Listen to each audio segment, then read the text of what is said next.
आप सभी को प्रथम नवरात्रि की मंगल शुभकामनाएं। मां शैलपुत्री आप सभी भक्तजनों का कल्याण करें। प्रिय भक्तजनों, आज नवरात्रि के शुभ अवसर पर आप सुनेंगे मां शैलपुत्री की संपूर्ण कथा। हिमालय की पुत्री होने के कारण ही इन्हें शैलपुत्री कहा जाता है। मां शैलपुत्री का स्वरूप बहुत ही शांत और सरल है। मां शैलपुत्री के एक हाथ में त्रिशूल और दूसरे हाथ में कमल का पुष्प शोभायमान है। नंदी बैल पर सवार मां शैलपुत्री को वृषारूढ़ा और उमा के नाम से भी जाना जाता है।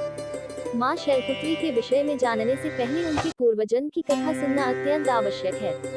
दक्ष प्रजापति ब्रह्मा जी के मानस पुत्र थे और उनकी कई पुत्रियां थीं। उनकी सभी पुत्रियां गुणवती थीं, लेकिन दक्ष प्रजापति के मन में संतोष नहीं था। वे चाहते थे कि उनके घर में एक ऐसी पुत्री का जन्म हो जो सर्वगुण शक्ति संपन्न हो, सर्व विजयी हो। तब प्रजापति दक्ष एक ऐसी ही पुत्री को पाने के लिए कठिन तप करने लगे। तप करते करते बहुत दिन बीत गए। तब आदिशक्ति ने प्रकट होकर कहा, हे राजन, मैं तुम्हारे तप से प्रसन्न हूँ। मैं स्वयं पुत्री रूप में तुम्हारे यहाँ जन्म लूंगी। मेरा नाम इस जन्म में सती होगा। मैं सती के रूप में जन्म लेकर अपनी लीलाओं का विस्तार करूंगी। और इस प्रकार आदिशक्ति ने सती रूप में दक्ष प्रजापति के यहाँ जन्म लिया। देवी सती प्रजापति दक्ष की सभी पुत्रियों में अलौकिक थी। उन्होंने बचपन में ही कई ऐसे अलौकिक कृत्य कर दिखाए थे जिन्हें देखकर स्वयं दक्ष प्रजापति को भी विस्मय की लहरों में डूब जाना पड़ता था। जब सती विवाह योग्य हो गईं, तो दक्ष को उनके लिए वर ढूंढने की चिंता हुई। उन्होंने श्री ब्रह्मा जी से परामर्श किया। ब्रह्मा जी ने कहा, देवी सती आदिशक्ति का अवतार है और शिव आदि पुरुष है, इसलिए सती के विवाह के लिए शिव ही योग्य और उचित वर है। तब प्रजापति दक्ष ने ब्रह्मा जी की बात मानकर देवी सती का विवाह भगवान शिव के साथ कर दिया। अब देवी सती कैलाश पर्वत में जाकर भगवान शिव के साथ रहने लगी। हालांकि भगवान शिव दक्ष प्रजापति के दामाद थे, फिर भी एक ऐसी घटना घटित हुई जिसके कारण दक्ष के हृदय में भगवान शिव के प्रति वैर और विरोध उत्पन्न हो गया। वह घटना कुछ इस प्रकार थी कि एक बार श्री ब्रह्मा जी ने धर्म के निरूपण के लिए एक विशाल सभा का आयोजन किया। सभी बड़े बड़े देवता सभा में एकत्रित थे। भगवान शिव भी एक और ध्यान मग्न बैठे हुए थे। सभा मंडल में प्रजापति दक्ष का आगमन हुआ। दक्ष प्रजापति का आगमन होते ही सभी देवता तो उठकर खड़े हो गए, किंतु उस समय में दो लोग खड़े नहीं हुए, ब्रह्मा जी और भगवान शिव। दक्ष प्रजापति ने ब्रह्मा जी के विषय में तो ये सोचा कि वे तो उनके पिता हैं, अगर वे खड़े नहीं हुए तो कोई बात नहीं, लेकिन शिव जी तो मेरे दामाद हैं, उन्हें तो मेरे सम्मान में उठकर खड़े होना चाहिए था। भगवान शिव तो ध्यान में मग्न थे। उन्होंने इस ओर ध्यान ही नहीं दिया कि सभा में कौन आया है, और न ही उन्होंने उठकर अपने ससुर को प्रणाम किया। तब दक्ष प्रजापति ने इसे अपना अपमान समझा। केवल इतना ही नहीं, उनके हृदय में भगवान शिव के प्रति ईर्ष्या की अग्नि जल उठी। अब वे उनसे बदला लेने के लिए उचित समय और अवसर की प्रतीक्षा करने लगे। भगवान शिव को तो किसी के मान और किसी के अपमान से भला क्या मतलब। वे तो सबको एक समान भाव से देखते हैं। उन्हें तो चारों ओर अमृत ही दिखाई पड़ता है। जहाँ अमृत होता है, फिर वहाँ कड़वाहट का भला क्या काम। भगवान शिव कैलाश पर्वत में रात दिन राम राम कहा करते थे। एक दिन देवी सती के मन में जिज्ञासा उत्पन्न हुई। उन्होंने अवसर पाकर भगवान शिव से एक प्रश्न किया कि हे प्रभु, आप हर समय राम राम क्यों कहते रहते हैं? राम कौन है? तब भगवान शिव ने देवी को उत्तर दिया कि राम आदि पुरुष हैं, स्वयंभू हैं और मेरे आराध्य हैं, सगुण भी हैं और निर्गुण भी हैं। किंतु देवी सती के कंठ के नीचे यह बात नहीं उतरी। वे तो भगवान शिव को ही सर्वोपरि समझती थी। वे सोचने लगी कि अयोध्या के राजा दशरथ के पुत्र श्री राम आदि पुरुष के अवतार कैसे हो सकते हैं। वे तो खुद आजकल अपनी पत्नी सीता जी के वियोग में दंडक वन में उन्मत्त की तरह विचरण कर रहे हैं। वृक्ष और लताओं से उनका पता पूछते फिर रहे हैं। फिर अगर वे आदि पुरुष के अवतार होते तो क्या इस प्रकार आचरण करते? क्या वे आसानी से सीता जी का पता नहीं लगा लेते, उन्हें पा नहीं लेते? अब देवी सती के मन में श्री राम की परीक्षा लेने का विचार उत्पन्न हुआ। अब देवी खुद सीता जी का रूप धारण करके दंडक वन में जा पहुंची और श्री राम जी के सामने प्रकट हो गईं। भगवान श्री राम ने सती को देवी सीता के रूप में देखा तो कहने लगे, माते, आप अकेले यहाँ वन में कहाँ घूम रही हैं? भोलेनाथ कहाँ हैं? वे तो नजर नहीं आ रहे। भगवान श्री राम के ऐसा पूछने पर अब तो देवी सती से कोई भी उत्तर देते नहीं बना। वे तुरंत ही अदृश्य हो गईं और मन ही मन पश्चाताप करने लगी कि उन्होंने व्यर्थ ही श्री राम पर संदेह किया। देवी सती तो अपना रूप बदलकर श्री राम के पास गई थी, फिर भी श्री राम ने उन्हें पहचान लिया। अब ये सोचकर देवी सती वापस कैलाश पर्वत पर गईं। वे भगवान शिव को इस विषय में कुछ भी बताकर नहीं गई थी। जब भगवान शिव ने उन्हें कैलाश पर्वत पर वापस आते देखा तो कहने लगे, सती आपने सीता जी के रूप में श्री राम की परीक्षा लेकर बिल्कुल भी अच्छा नहीं किया। सीता जी मेरी आराध्या हैं। अब तुम मेरी अर्धांगिनी कैसे रह सकती हो? इस जन्म में अब हम पति और पत्नी के रूप में नहीं रह सकते। शिव जी का ये कथन सुनकर देवी सती को बहुत दुख पहुंचा। लेकिन अब क्या हो सकता था? शिव जी के मुख से निकली हुई बात असत्य कैसे हो सकती थी? इसके बाद शिव जी समाधि में लीन हो गए और देवी सती दुख और पश्चाताप की लहरों में डूबने लगी।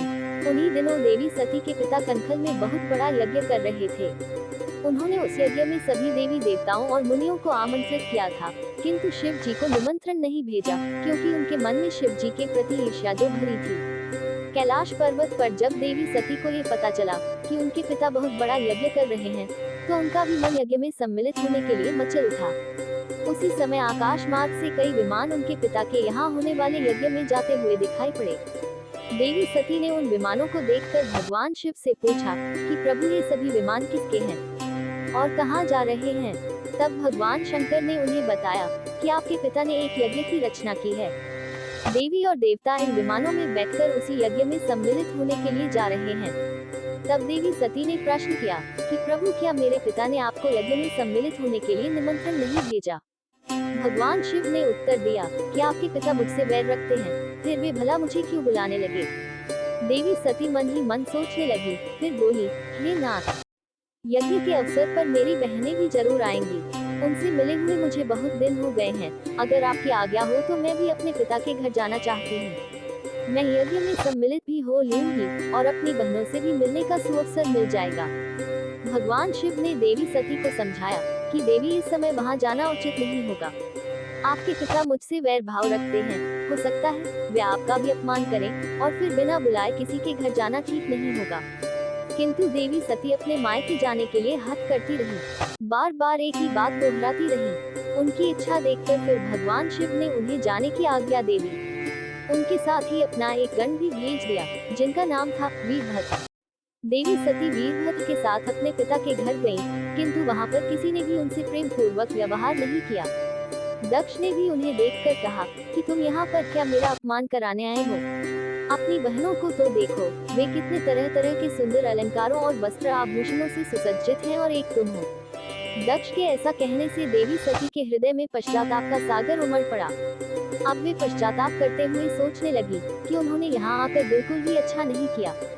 भगवान शिव तो ठीक ही कह रहे थे कि बिना बुलाए पिता के घर भी जाना नहीं चाहिए, पर अब क्या हो सकता है, अब तो मैं आ ही गई हूँ। पिता के कड़वे और अपमानजनक शब्द सुनकर भी देवी सती वहीं रही। फिर वे उस यज्ञ मंडप में गईं, जहाँ सभी देवता और ऋषि मुनि बैठे हुए थे और यज्ञ कुंड में धू धू करती हुई अग्नि जल रही थी और उस अग्नि में आहुतियां डाली जा रही थी। देवी सती ने यज्ञ मंडप में सभी देवताओं के तो भाग देखे, किंतु भगवान शिव का भाग नहीं देखा। वे भगवान शिव का भाग न देखकर फिर अपने पिता से बोली कि पिता श्रेष्ठ, यज्ञ में तो सबके भाग दिखाई पड़ रहे हैं, किंतु कैलाशपति का कोई भाग नहीं। आपने उनका भाग क्यों नहीं दिया? प्रजापति दक्ष ने बड़े गर्व से उन्हें बताया, पुत्री मैं तुम्हारे पति को देवता नहीं समझता। अरे वो तो भूतों का स्वामी, नग्न रहने वाला और हड्डियों की माला धारण करने वाला है। वह देवताओं की पंक्ति में बैठने योग्य नहीं है, भला उसे कौन भाग देगा? ये सुनते ही देवी सती के नेत्र क्रोध से लाल हो गए, उनकी भौं टेढ़ी हो गई और उनका मुखमंडल प्रलय के सूर्य की तरह दमक उठा। उन्होंने पीड़ा और अपमान से तिलमिलाते हुए कहा, जो मंगल के प्रतीक हैं और जो क्षण मात्र में संपूर्ण सृष्टि को नष्ट करने की शक्ति रखते हैं, वे मेरे स्वामी हैं। नारी के लिए उसका पति ही स्वर्ग होता है और जो नारी अपने पति के लिए अपमानजनक शब्दों को सुनती है, उसे नरक में जाना पड़ता है। पृथ्वी सुनो, आकाश सुनो और देवताओं तुम भी सुनो, मेरे पिता ने मेरे स्वामी का अपमान किया है। मैं अब एक क्षण भी जीवित नहीं रहना चाहती। देवी सती अपने इन वचनों को समाप्त करती हुई देखते ही देखते यज्ञ के कुंड में कूद पड़ी। जलती हुई आहुतियों के साथ उनका शरीर भी जलने लगा। यज्ञ मंडप में खलबली मच गई, हाहाकार मच गया, देवता उठकर खड़े हो गए। वीरभद्र ये सब देखकर क्रोध से कांप उठे और वे उछल उछल कर यज्ञ को विध्वंस करने लगे। यज्ञ मंडप में भगदड़ मच गई, देवता और ऋषि मुनि भाग खड़े हुए। वीरभद्र ने देखते ही देखते प्रजापति दक्ष का मस्तक काट कर फेंक दिया। और यह समाचार जब कैलाश पर्वत पर विराजमान भगवान शिव को पता चला, तो सुनते ही वे प्रचंड आंधी की तरह कनखल जा पहुँचे। देवी सती के जले हुए शरीर को देखकर भगवान शिव अपने आप को भी भूल गए। देवी सती के प्रेम और उनकी भक्ति ने भगवान के मन को व्याकुल कर दिया था। उन शंकर जी के मन को व्याकुल कर दिया था, जिन्होंने काम पर भी विजय पाई थी और जो सारी सृष्टि को नष्ट करने की क्षमता रखते थे। वे देवी सती के प्रेम में खोकर बेसुध हो गए। फिर भगवान शिव ने उन्मत्त होकर देवी सती के जले हुए शरीर को अपने कंधे पर रख लिया और सभी दिशाओं में भ्रमण करने लगे। भगवान शिव और देवी सती के इस अलौकिक प्रेम को देखकर पृथ्वी रुक गई, हवा रुक गई, जल का प्रवाह ठहर गया, यहाँ तक कि देवतागण भी अपनी अपनी सांसें थामकर इस भयानक और दारुण दृश्य को देखने लगे। सृष्टि व्याकुल हो गई। सृष्टि के सभी प्राणी त्राहिमाम करने लगे। भयानक संकट उपस्थित देखकर सृष्टि के पालक भगवान श्री हरि आगे बढ़े। वे भगवान शिव की बेसुधी में अपने चक्र से देवी सती के एक एक अंग को काट काट कर गिराने लगे। धरती पर 51 जगह पर देवी सती के अंग कट कर गिरे। देवी सती के जब सारे अंग कटकर गिर गए, तब भगवान शिव पुनः होश में आए। जब वे होश में आए, तो पुनः सृष्टि के सारे कार्य चलने लगे। धरती पर जिन 51 स्थानों पर देवी सती के अंग कट कर गिरे थे, वही स्थान आज शक्तिपीठ के नाम से जाने जाते हैं।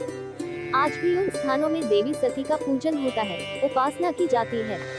इस प्रकार यज्ञ मंडप में अपने शरीर को भस्म करने के बाद देवी सती ने पर्वतराज हिमालय के घर पर उनकी पुत्री के रूप में जन्म लिया। हिमालय अर्थात शैल की पुत्री होने के कारण ही उन्हें अगले जन्म में शैलपुत्री रूप में पूजा जाने लगा। प्रिय श्रोताओं, ये थी शैलपुत्री माँ की कथा।